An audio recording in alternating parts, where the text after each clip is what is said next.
Okay. Good morning, students. Okay, last we took about a power formula P is equal to VI.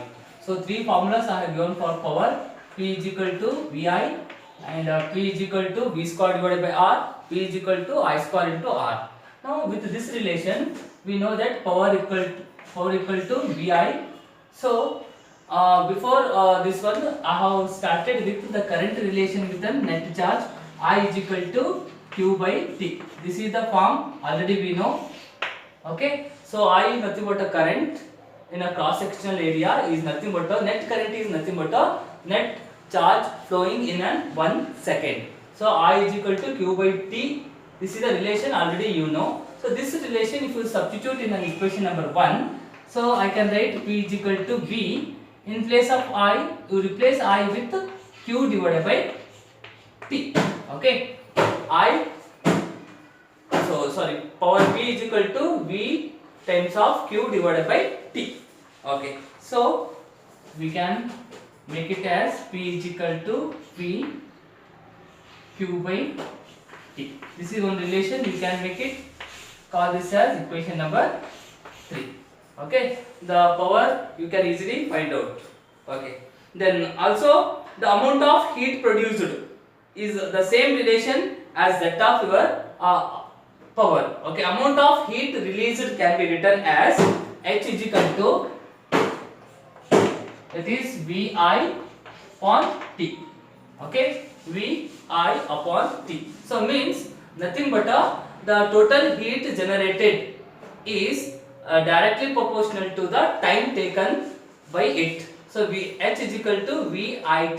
We call this as equation number 4.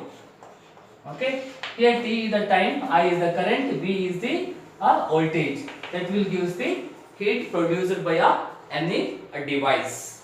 Or we can write with a relation H is equal to, so V we can write Ohm's law, V is okay, Ohm's law we have V is equal to IR, correct?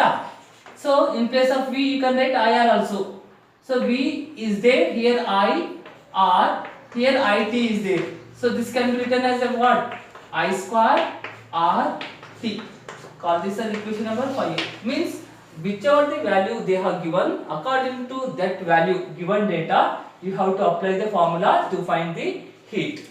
So this is to find the power with the relation. This is to find. So the topic is the same heating effect of electric current. Okay, what is the heat effect? So heat H is equal to I square RT. This one you make it as a box, and this one make it as a box.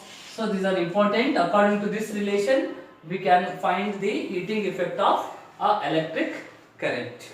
Okay, related to this, we will take a problem. So first problem is there. That is, an electric iron consumes an energy at the rate of 840 watt when heating is a maximum rate, and 360 watt when the heating is at a minimum. Okay, the voltage is 220 volt. What are the current and resistance in each case? Okay, so in this, an electric iron is there that he has given. So first I will write the given data for this problem. You people, you can refer the page number 111, that problem. An electric iron consumes an energy at the rate of what? 840. So 840 watt, given data 840 is an power they have given, 840 watt is there when heating is at a maximum rate. Okay, maximum rate 840 watt will be there, and 360 will be the minimum. So minimum power will be, this is maximum power, and the minimum power will be what? That is 360 watt. Okay. Then if the voltage V is equal to what? 220 volt. Okay, these are the given thing to find. So what you need to find out? So to find current and the resistance in each So current you need to find out, and R1, R2. In each case, what is the value you need to find out? R1 value and R2 value. It's a very easy problem. Okay, once you understood the concept. Okay. See, we know the formula already. P is nothing but a VI. Power is equal to V into I. Okay. Then first case, you want to find the current. Current I is equal to what? P divided by V. When a maximum power is there, then what is your current? So current I is equal to, power is how much?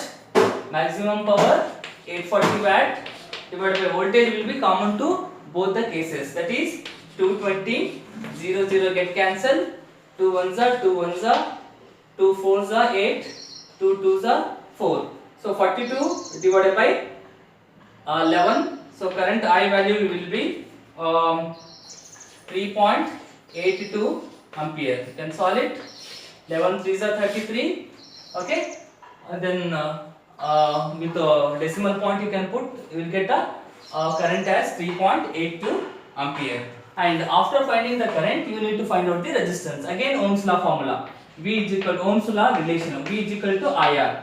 So R is equal to what? V is 220. Current I, how much you got? 3.82. So hence you will get the resistance value R is equal to 57.60 ohm. So done the division everything. So R is equal to 220 into 00 you can put here 382. The normal division you can follow it. You will get the answer as a 57.60 ohm. Okay, this is for the first case, maximum power we have considered as an 840. So similarly, for minimum power you can consider, you need to find out the current and the resistance value. So minimum power, okay, so minimum power will be, so I will consider second one, power P is equal to 360 watt. Okay, the current I is equal to P divided by I, V, that is 360 divided by, this is similar fashion is there, that's why I am going fast. So current I is equal to how much you will get? 1.64 ampere. Similarly resistance R is equal to V by I. So V value is 220, I value is 1.64. You will get the resistance value as 134.15 ohm. Okay, next question is that, okay, so here they have asked an electric refrigerator rated 400 watt. Okay, it is rated with what? 400 watt. So refrigerator operates 8 hours. 8 hours per day. Means it can operate 8 hours in a day. Okay, then what is the cost of the energy to operate it? Means they have asked about what is the cost of an energy to operate it for 30 days. For 30 days. At the rate of what? At the rate of 3 rupees per kilowatt hour. Okay, 3 rupees per kilowatt hour. Okay, you need to find out the what is the cost of energy operated in that. Means total cost means per kilowatt 3 rupees. Then how many watt they are consumed? Means then what is the total cost you need to find out. Okay, the total energy consumed by a, okay, total energy. If you know the total energy, then only you can find out the cost. Total energy consumed by what? Consumed by a refrigerator is refrigerator in 30 days. They have asked for 30 days. Okay, each day value they have given as 3. Okay, per day 8 hours it will work, 8 hours per day. So this can be written as 400 into 8 hours per day into 30 days. and after that last I will multiply with the cost. So 8 4s are 32. Okay, 00 into 30. So 3200 into 30 is how much? That is 9600. 3 to the 6, 3 3 the 9, 1 2 3. So it is 96 kilowatt hour. So why kilo? 3 zeros I have taken as a kilo, and 400 watt is there, 96 kilowatt, and it is in terms of an hour. Okay, 96 kilowatt hour. But I want the cost. So each day per cost will be what? 3 rupees. And total cost will be, the total cost will be 96 into what? 96 into 3. 96 kilowatt hour into 3. So 96 into 3 is 228. So 6 3s are 18, 1 carry, 9 3s are 27. 27 plus 1 28. So this is 288 kilowatt hour. Okay, or with the rupees, sorry, with the cost is in terms of rupees, I will consider total cost will be 288 rupees. Okay.